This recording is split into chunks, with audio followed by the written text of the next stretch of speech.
Esta semana en Cuadriga, Venezuela, ¿esperanza de cambio? Era una de las principales demandas de la oposición al gobierno de Nicolás Maduro, tras numerosas marchas y manifestaciones para exigir al Consejo Nacional Electoral que convoque los comicios. El organismo ha concretado una fecha. Las fechas de la elección es el 6 de diciembre. Tibisay Lucena defendió la limpieza del sufragio en Venezuela y recordó que el gobierno nunca se negó a convocar elecciones este año. Por ello, criticó a la oposición por las protestas de los últimos meses, que calificó de campaña de desprestigio. El líder del partido Voluntad Popular, Leopoldo López, inició hace casi un mes una huelga de hambre para exigir al Consejo Nacional Electoral que anunciara la fecha. Ya hay fecha, pero ¿realmente darán las elecciones un respiro para Venezuela? Cuadriga, la tertulia internacional desde Berlín. Con ustedes, Silvia Cabrera. Hola, ¿qué tal? Bienvenidos a Cuadriga. Bueno, la fecha de las elecciones parlamentarias en Venezuela es el 6 de diciembre, justo el día en que Hugo Chávez fue elegido por primera vez presidente de ese país en 1998. Casualidad o no, lo cierto es que la decisión va a llevar al chavismo a medir fuerzas justo en un momento que su popularidad está muy caída. Se habla ya de unos niveles que nunca se habían visto antes desde 1998, cuando Chávez fue elegido. Se habla del 20%. Maduro ya amenazó con salir a las calles si la oposición gana. ¿Qué va a pasar en ese país tras las elecciones parlamentarias? ¿Podrían estos comicios significar quizás un cambio para el desarrollo o en el desarrollo del proceso político venezolano? De todo esto vamos a hablar hoy con nuestros siguientes invitados. José Luis Valdés, profesor mexicano de la UNAM, especialista en política internacional y América Latina. José Luis asegura que no habrá recuperación posible en Venezuela en el contexto del clima abiertamente intolerante que ha provocado el gobierno de Nicolás Maduro, un régimen, dice él, reaccionario y cuasi totalitario. Darío Acelini, sociólogo y politólogo italiano, profesor asistente en la Universidad Johannes Klepper en Linz, Austria. Darío opina que estas elecciones parlamentarias no cambiarán nada, pues la oposición venezolana nunca ha reconocido comicios democráticos y siempre ha recurrido a la conspiración y a la violencia. Burkhard Birke es periodista alemán, trabaja para la radio pública alemana Deutschland Radio. Burkhard dice que la tensión en Venezuela solo puede disiparse a través del diálogo y de unas elecciones limpias y transparentes. El gobierno, opina, debe aceptar la presencia de observadores internacionales. Bueno, bienvenidos a Cuadriga. Muchísimas gracias por aceptar esta invitación para debatir hoy un tema muy importante para Venezuela y también para los demás países de la región, como es las elecciones parlamentarias. José Luis, voy a comenzar contigo. ¿Cuál es el contexto en el que se van a desarrollar estas elecciones en Venezuela? Yo diría que el contexto en el que se encuentra, en mi opinión, Venezuela ahorita es un momento en donde hemos visto que la situación política, tensión y polarización, ha sido el resultado de no reconocer con claridad y con honestidad la diferencia entre poder y legitimidad. Es decir, más bien la relación que tendría que haber entre poder y legitimidad.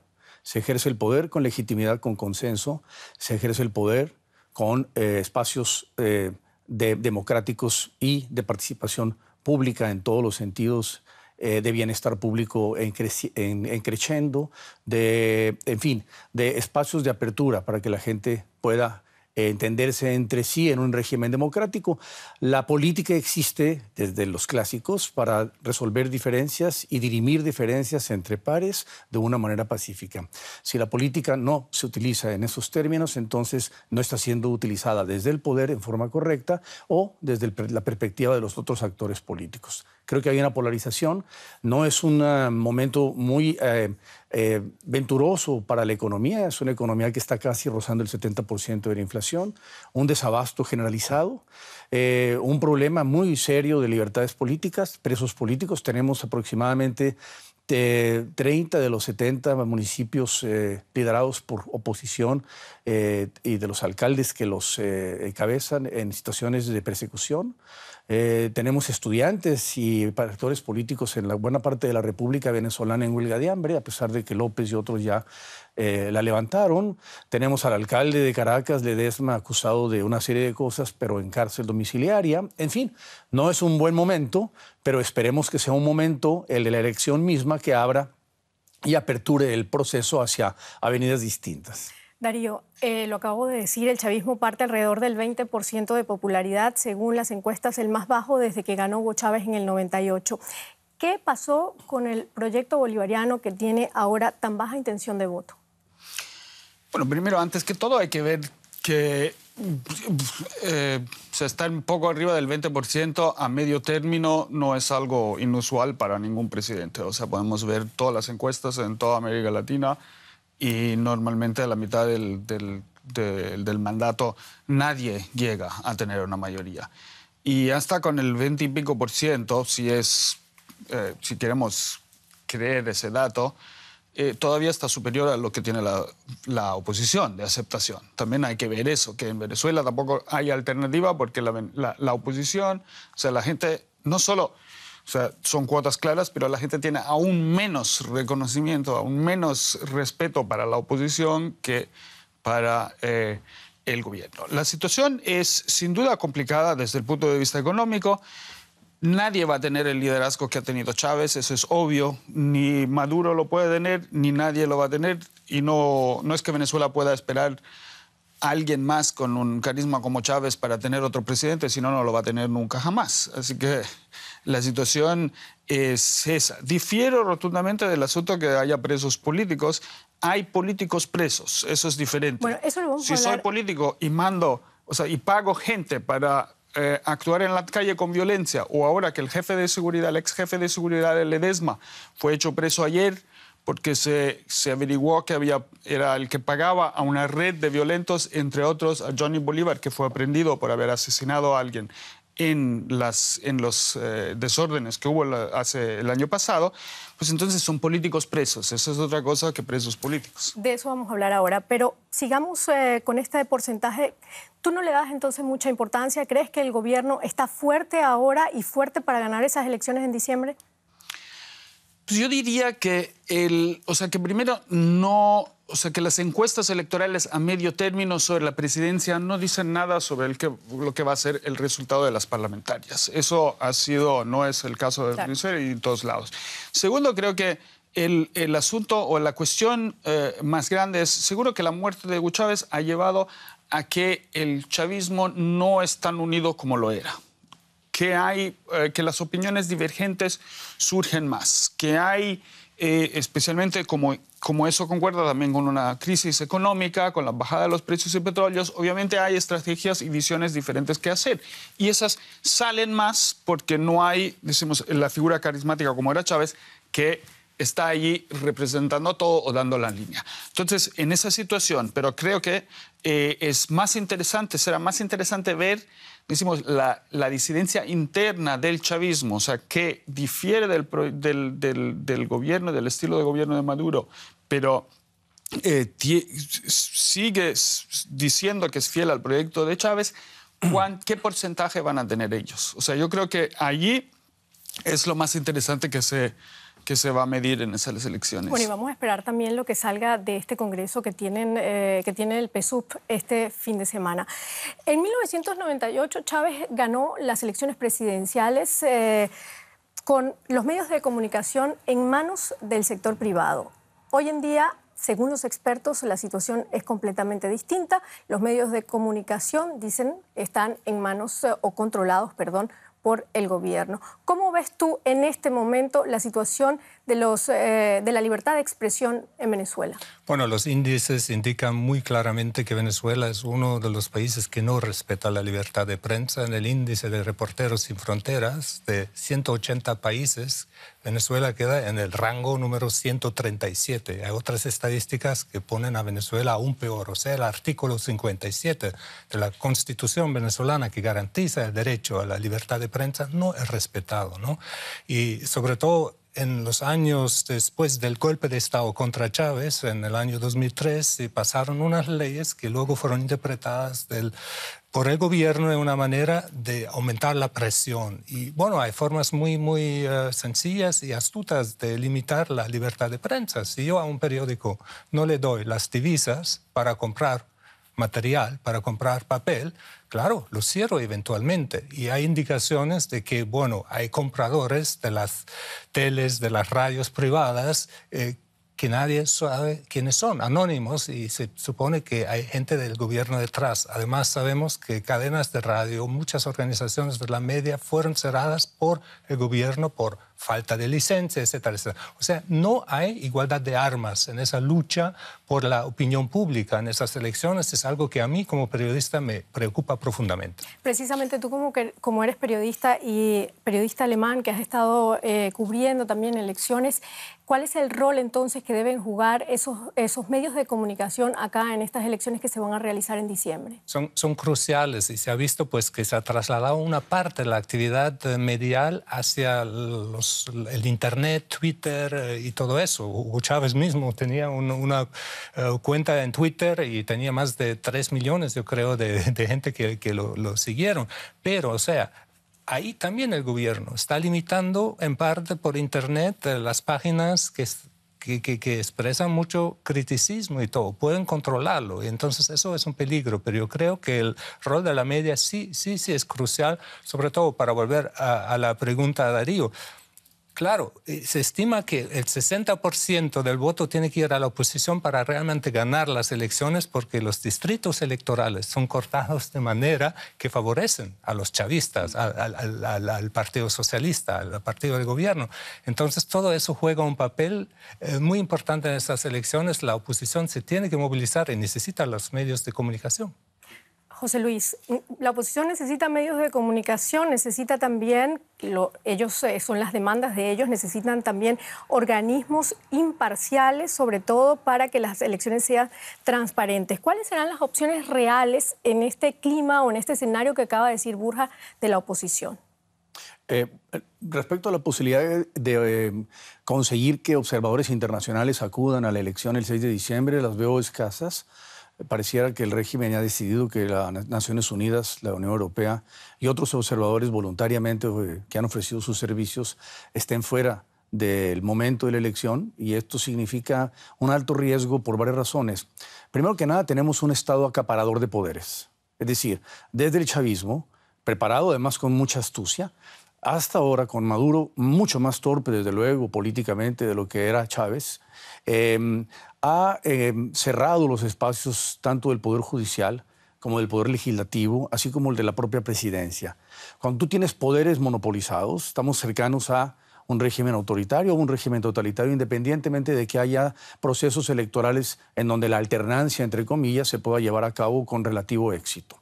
Si no hay libertad de opinión, si no hay libertad de expresión, estamos hablando de actores en condiciones de mucha desigualdad frente al poder. Por eso yo digo, no hay una proporción adecuada, correcta, entre poder y legitimidad. Yo no estoy tan seguro de las encuestas todavía, porque hay que ver a que lleguen los momentos cercanos a diciembre para ver cómo están las encuestas y, por tanto, cómo irán las tendencias. Ciertamente el 20% de credibilidad que tiene y de apoyo que tiene Maduro en este momento es muy bajo. Es muy bajo, es de uno de los más bajos en la historia de la política latinoamericana.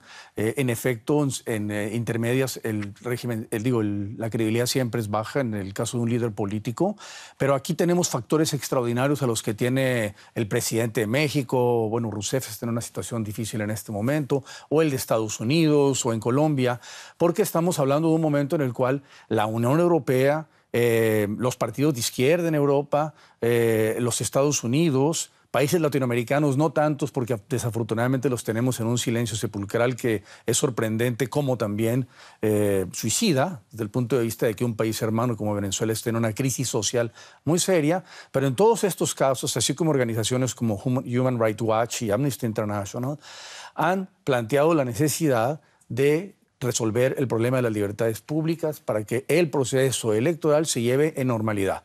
Tú no puedes llevar a cabo un proceso democrático electoral con presos en las calles. Yo no estoy de acuerdo en que los políticos sean políticos presos. Yo creo que hay liberar a todos los presos también en todos los países. Aquí hay presos políticos porque difieren de la palabra de Maduro o de la palabra de Diosdado Cabello, con todo respeto. Voy a acabar de argumentar mi punto. Todos, tanto Leopoldo López como los demás presos políticos, que son muchos, como la oposición venezolana, tanto de estudiantes como de niveles medios, los que han estado en Nueva York, los que han estado en la ONU, los que han estado en la UNESCO y los que han estado en el Vaticano, son gentes que no tienen necesariamente ningún compromiso ni con la CIA, ni con el imperio estadounidense, ni con el imperio global que acecha teóricamente en el discurso fanático y ridículo de Maduro, acecha los intereses de la soberanía nacional en Venezuela. Me parece una retórica demagógica tremendamente peligrosa que no funciona y que no le funciona incluso hoy en el contexto del castrismo. Veamos a una Cuba acercándose con Estados Unidos, abriendo el proceso, a un Raúl Castro abriendo el proceso económico. Creo que ya vemos quién es el fanático aquí. Bienvenido, señor fanático. Es falso, lo que está diciendo es falso. Primero, no creo que tiene que exagerar tanto y hablar de régimen. No hay elecciones en Latinoamérica que han sido observadas y controladas por más observadores durante los últimos 15 años que las venezolanas, donde siempre hubo gente del Centro Democrático Carter, de la ONU, de la Unión Europea, centenares y miles. En todas las últimas elecciones. En todas las últimas elecciones. ¿En las últimas donde Capriles casi gana? También, y se pueden hasta ver los reportes. Darío. Leopoldo López está preso porque llamó a la violencia en la calle. La violencia es de Estado. No, llamó a la violencia. La violencia es estatal. La violencia en la calle, llamó a la violencia en la calle. Sus estudiantes, Lorenz Sale, que es uno de los estudiantes presos, está preso porque ha participado en actos terroristas. Fue expulsado de Colombia porque con documentos falsos intentó inscribirse a la Escuela Superior de Guerra. Fue a Colombia para hablar como invitado frente al Partido Nacional Socialista Colombiano. Esos son sus estudiantes. Él está en contacto directo, hay todas las grabaciones y los documentos que lo demuestran, con Ledesma, que es el alcalde de Caracas. O sea, esa violencia fue organizada, entre otros, por Ledesma, por López y por otros. Y por eso también hay grandes decisiones adentro de la oposición, porque hay una parte que no acepta esa violencia y otra parte que la promueve. López está acusado de ser el actor intelectual de las 3 muertes que se produjeron en la protesta de Caracas de febrero del 2014. ¿Sí? De las más de 100 pruebas que ha entregado testigos y expertos que hasta ahora han desfilado por el Tribunal 28 de Juicio de Caracas, esto lo leo textual, solamente uno se le aceptó a los representantes de López. El resto fueron presentadas todas por la Fiscalía, que ellos dicen que está en manos del gobierno, está controlada por el gobierno. ¿Es un juicio Eso es justo? En todos los países del mundo la Fiscalía está en manos del gobierno. O sea, no hay un país donde la Fiscalía no sea parte del Estado. Pruebas, ¿no? No se aceptan las pruebas que está entregando Leopoldo López. Como en otros casos también. O sea, como en otros casos. Esperamos ahí como sea. Yo les puedo decir, o sea, la violencia en la calle. Yo aquí participé en Berlín en una manifestación pidiendo a la Daimler Chrysler que pagara indemnizaciones a Sudáfrica hace 4 años. Lo que pasó es que me agarró la policía, me llevó a un carro de la policía, adentro me maltrataron, me pegaron en la cara con sus puños y luego hasta me denunciaron. Durante el juicio se reconoció, porque de repente había alguien que había filmado todo el asunto, se reconoció que yo no había hecho nada, no había puesto ninguna resistencia, sino que la policía me había pegado y maltratado. ¿Qué pasó? Que se quitó la acusación que yo tenía, pero no se hizo nada. O sea, los policías no fueron acusados, no fueron perseguidos. Y quedaste libre, me imagino, ¿no? Bueno, estás libre. No pasó, ahí Venezuela no tiene nada que ver. Sí, pero los policías que me han pegado mandándome al hospital, igual, no policía venezolano no haría eso. Bueno, sigamos, por favor, hablando de nuestro tema, que son las elecciones. La violencia policial la conozco de aquí. He vivido en Venezuela, no me ha pasado. A mí me ha pasado aquí en Alemania, de que la policía me maltratara y que no tenga ninguna consecuencia jurídica el hecho que la policía ya está filmada, ya está frente a la corte, se haya visto que me han pegado en la cara estando adentro de un carro de la policía. Bueno, ¿por qué no te quedaste bien en Venezuela? ¿Por qué justamente en este momento se llama a las elecciones parlamentarias y no se hizo antes? Sí, señor fanático. Me niego a discutir ¿Por qué esos temas. justamente, perdón, un momento, molestias ahí por el orden lado. acá en este estudio, por favor, ¿por qué se llama ahora las elecciones parlamentarias y no se hizo antes en este tiempo que quedaba? ¿Por qué justamente ahora?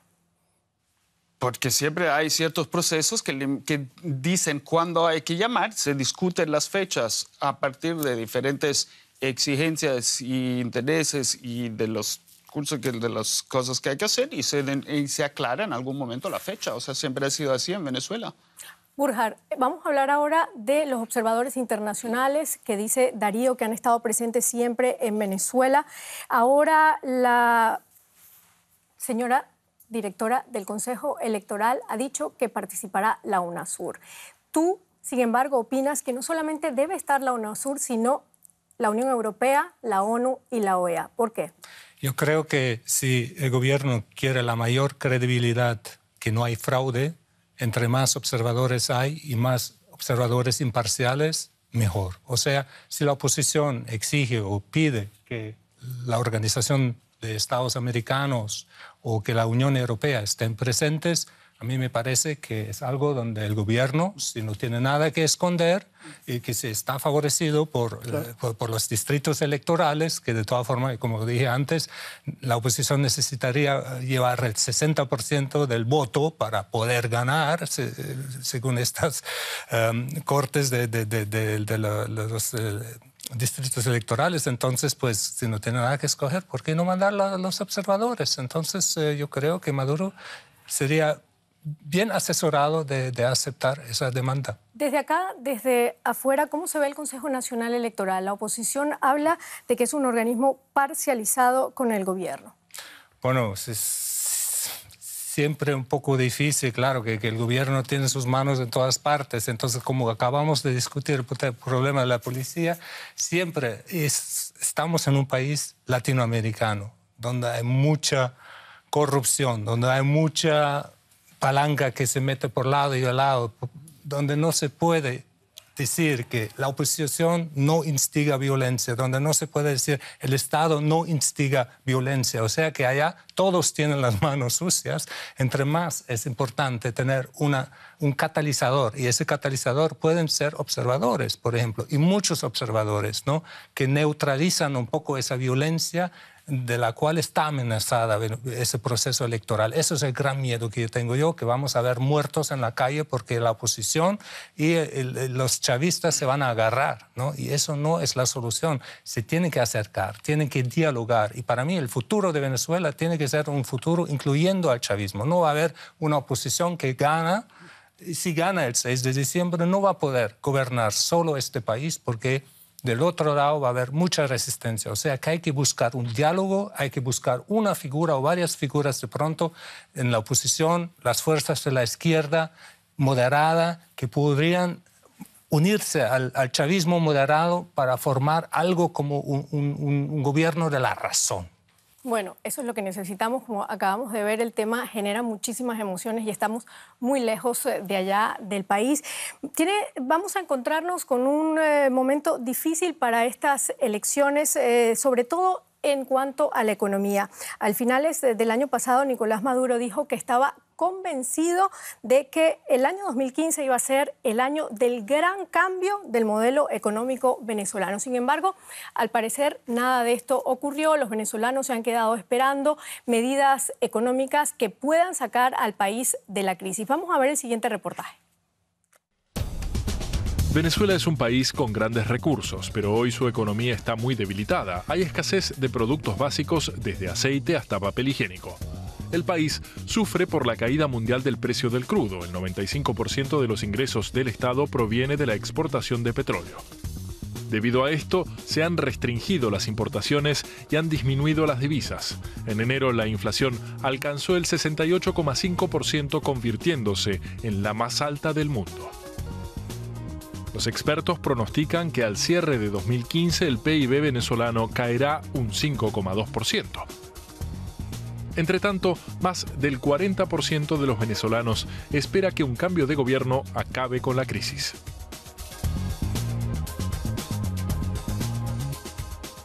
Pero de triunfar la oposición, Nicolás Maduro advirtió sobre posibles disturbios en la sociedad. Solo unos pocos querrán renunciar a los programas sociales, a las viviendas subsidiadas, a las jubilaciones o a la revolución. Maduro amenazó con ser el primero en lanzarse a la calle para defender la revolución. Totalmente calmo. Yo también. Vamos a seguir con este tema parece tan que importante estás en tomando Venezuela, cocaína. que es la crisis económica que estamos viendo en este momento. Burkhard, ¿crees que la crisis esta económica podría poner en jaque al gobierno de Maduro? Claro, porque se calcula el presupuesto nacional con un precio del petróleo, del barril de petróleo de $60 que no alcanza en este momento. O sea que el gobierno tiene muchos problemas de finanzas, de divisas y todo. Entonces, si el precio del crudo no sube sustancialmente, o sea, la crisis económica que ya existe se va a poner aún más aguda. Ya tenemos la tasa de inflación más alta, ya tenemos un índice de pobreza del 32%, como en la época antes de Chávez, que había, por lo menos en una época, bajado la pobreza dentro del país. O sea, la gran falla, y no es que todas las fallas sean del chavismo, pero la gran falla fue de no haber aprendido los errores de la Cuarta República. O sea, siempre había un consumismo en Venezuela. Se consumió lo que se ganó, no se invirtió, no se hicieron reformas estructurales, no se invirtió en educación ni en creación de empleos industriales. Yo creo que esos son pasos que ahora se vencen. O sea, el resultado lo vemos y la crisis es muy aguda, y si el precio del crudo no va a subir, pues Maduro está en grandes problemas. Darío, tú escribiste un libro en el 2006 que se llama Venezuela Bolivariana, Revolución del siglo XXI, así con signos de interrogación. Después de 10 años, más o menos, que han pasado ya, ¿podrías tú responder esa interrogante? ¿Crees que Venezuela sigue siendo un modelo de revolución del siglo XXI? Bueno,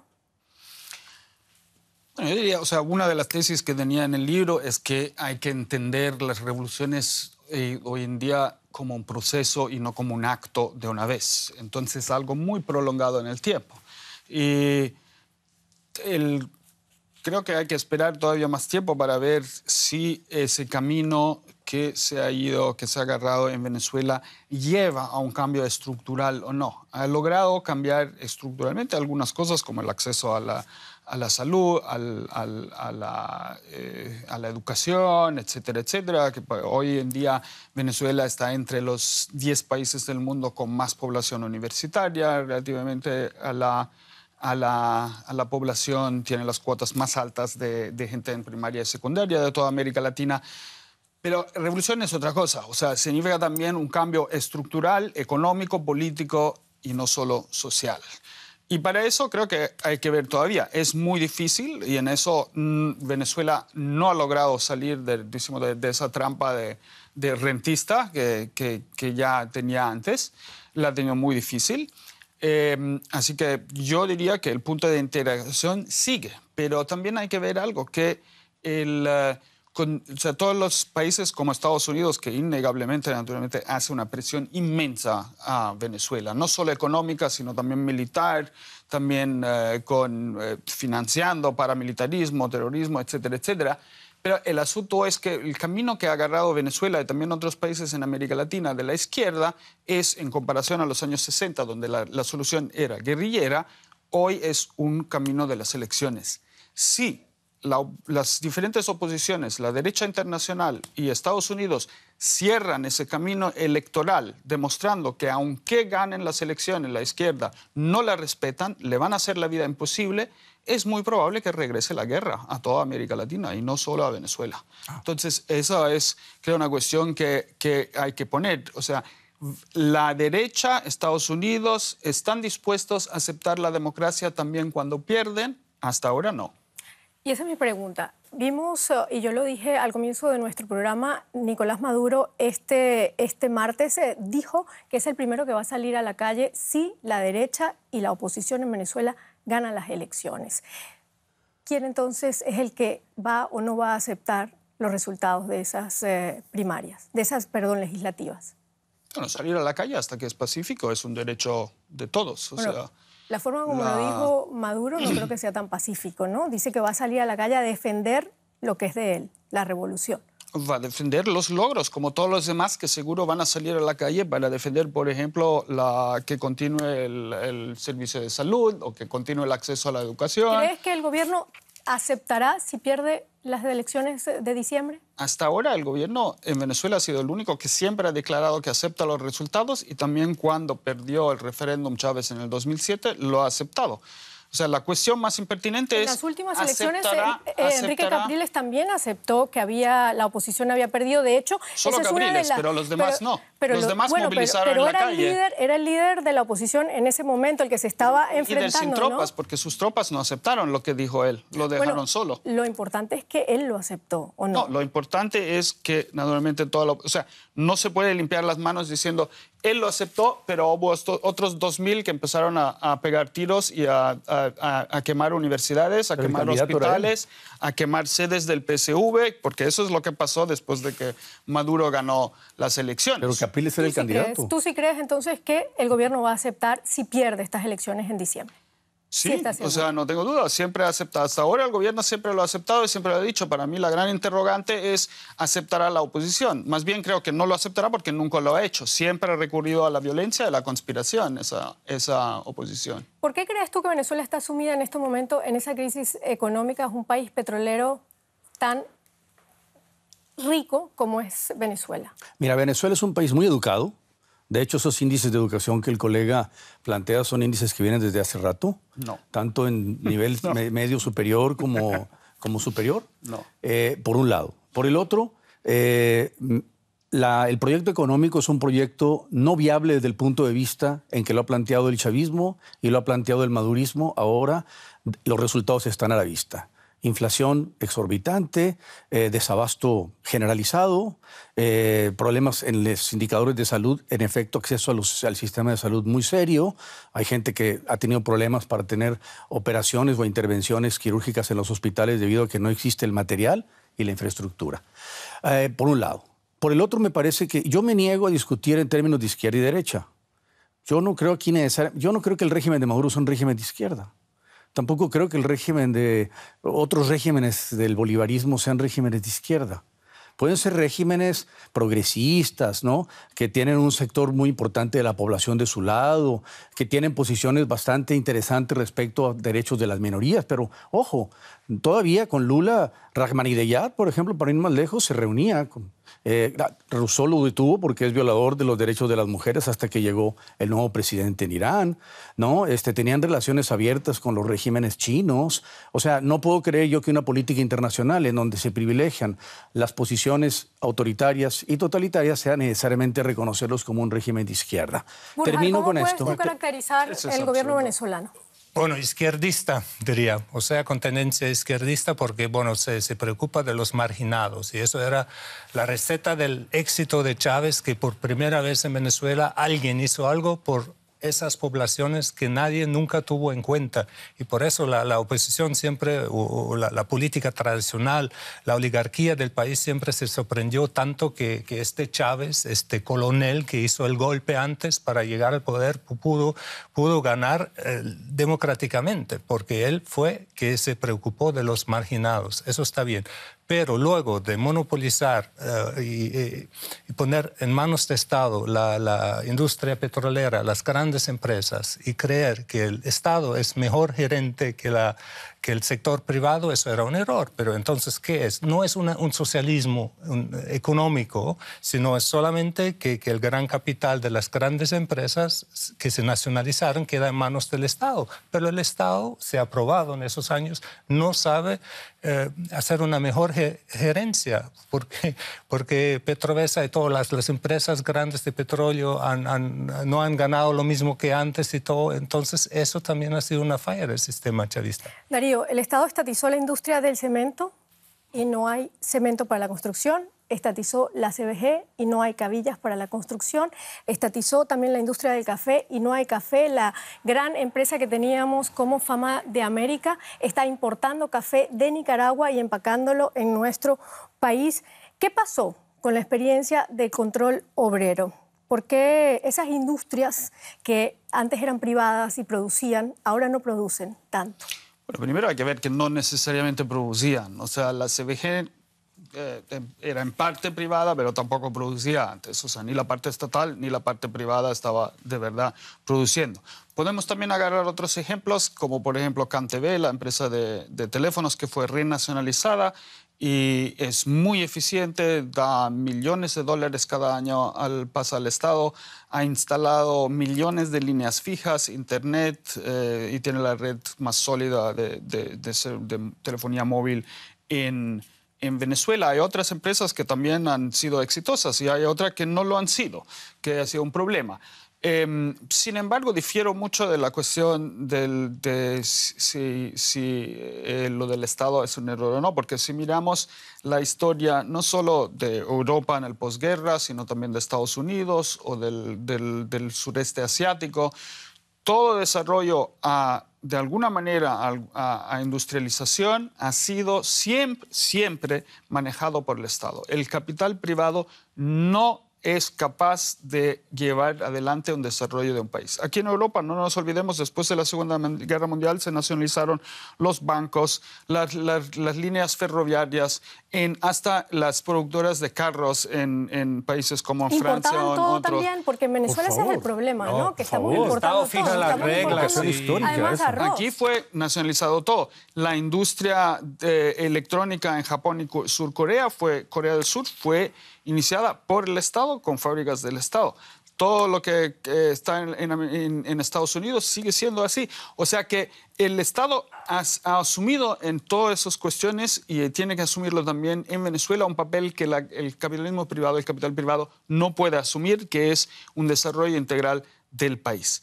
La cuestión es que una economía distorsionada como la es de Venezuela, donde además con una cultura, decimos, de dinero rápido, de negocio, de corrupción, como en los países donde hay grande riqueza de recursos, pasa lo mismo en Colombia, en México, donde sea, o sea que si no pagas no pasa nada. Esa producción se dificulta muchas veces porque muchos de los gerentes que se ponen, no tienen conciencia política, prefieren hacer un negocio rápido en vez que un negocio productivo. Eso es lo que pasa. ¿La corrupción, el mal del chavismo?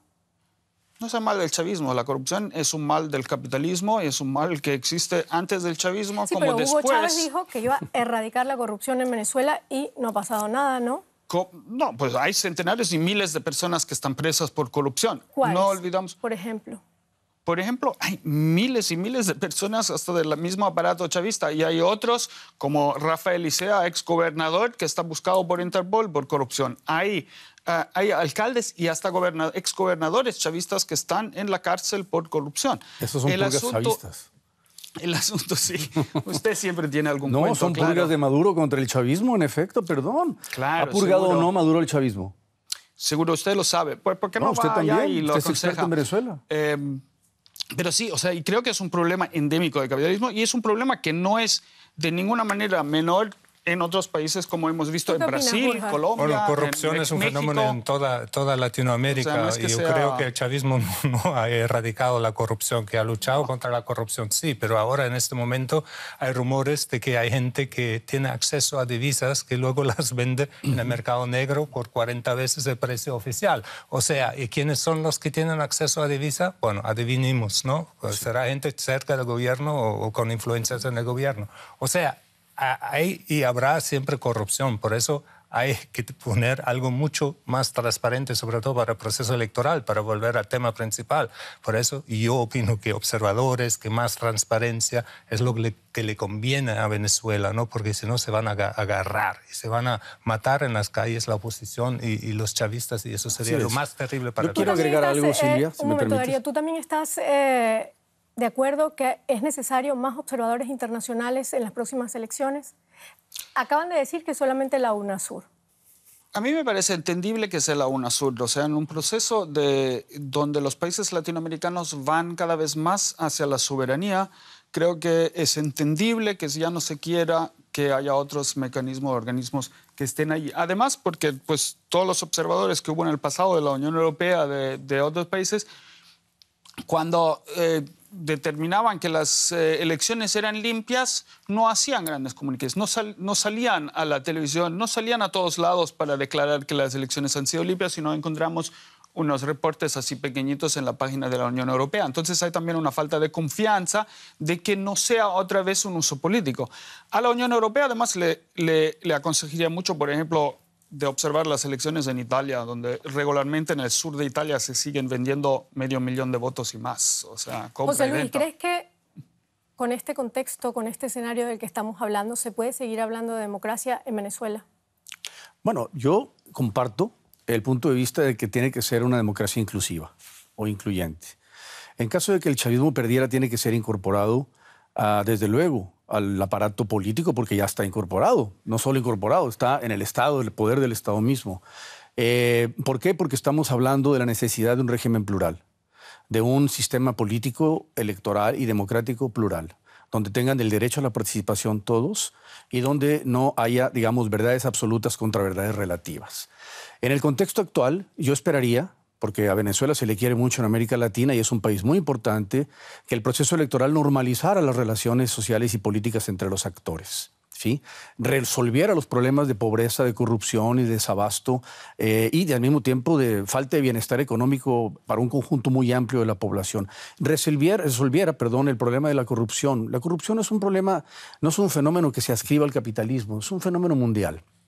No es propio de Venezuela, de México, donde existen índices de corrupción muy altos. Alemania, Europa, Italia. El problema aquí Italia. Es que fue una promesa de Hugo Chávez y parece que no se ha cumplido hasta ahora. Perdón, la corrupción existe en los países socialistas, o existió en los países socialistas cuando la Guerra Fría, y eso está a la vista de todos los que quieran estudiar el fenómeno como tal. No es propio del capitalismo, no es necesariamente un fenómeno capitalista. Lo que sí es un fenómeno propio de la actualidad en política es la posibilidad de poder llevar a cabo procesos abiertos, democráticos, que permitan que las sociedades puedan vivir en paz y que puedan entenderse entre sí, ¿verdad? Optando por los fundamentos claves que definen el interés nacional en caso venezolano de Venezuela. Bueno, muchísimas gracias, José Luis. Yo quisiera de verdad seguir hablando sobre Venezuela. Tengo muchísimas preguntas todavía acá, pero lamentablemente se nos ha acabado el tiempo. Gracias, Darío. Gracias, Burjar, también por estar aquí con nosotros. Y los esperamos en un próximo programa de Cuadriga. Muchísimas gracias por habernos acompañado. Sigan acá en DW Deutsche Welle. Hasta luego.